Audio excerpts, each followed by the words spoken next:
welcome back. We are continuing our conversation with Principal Kafele's book, A Handbook for Teachers of African American Students. We are winding it down. And this chapter, hold yourself accountable, right? Tip number 1, just teach, right?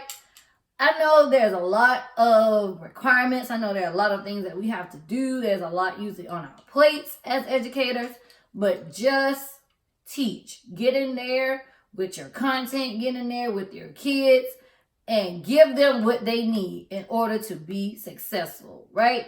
And if you plan the lesson and the lesson was supposed to take 2 weeks and you notice that they're still struggling a little bit and they need a little help, continue on, right? Because you have to do what's best for them and not what's best for the pacing guide. You have to do what's best for the students, right?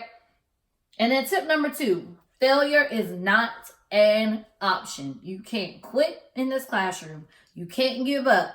You can't stop, right? Having that growth mindset, not only for your students, but for yourself as well. Failure is not an option for us in our community, in our classroom, right? And that goes back to a little bit of what I talked about last week about that culture, that classroom culture, that classroom community, right? Failure is not an option for us. And then tip number 3, take your L's, right? Me personally, when students weren't successful, I blamed outside factors enough. Oh, parents not reading when they're at home. After school program not doing their homework. However, I had to take some accountability for that as well.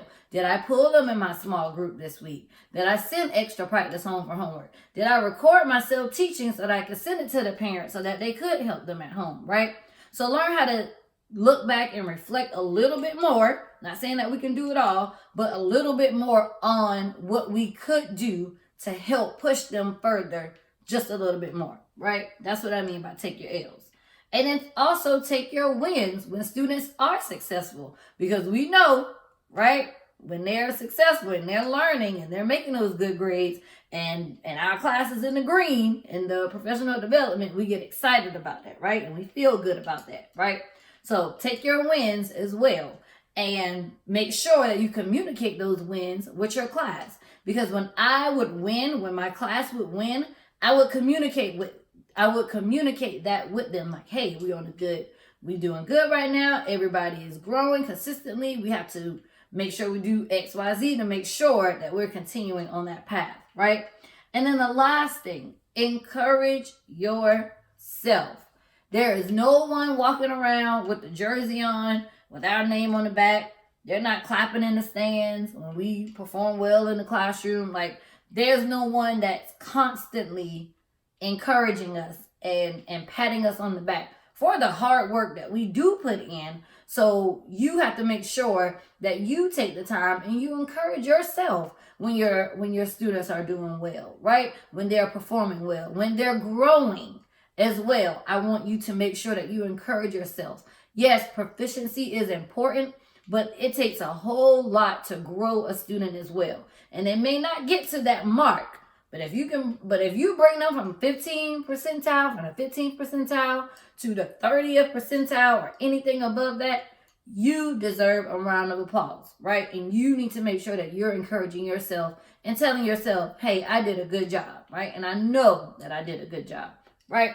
So this chapter was all about holding yourself accountable, just teaching, getting in there with the content and the kids and doing what's best for them.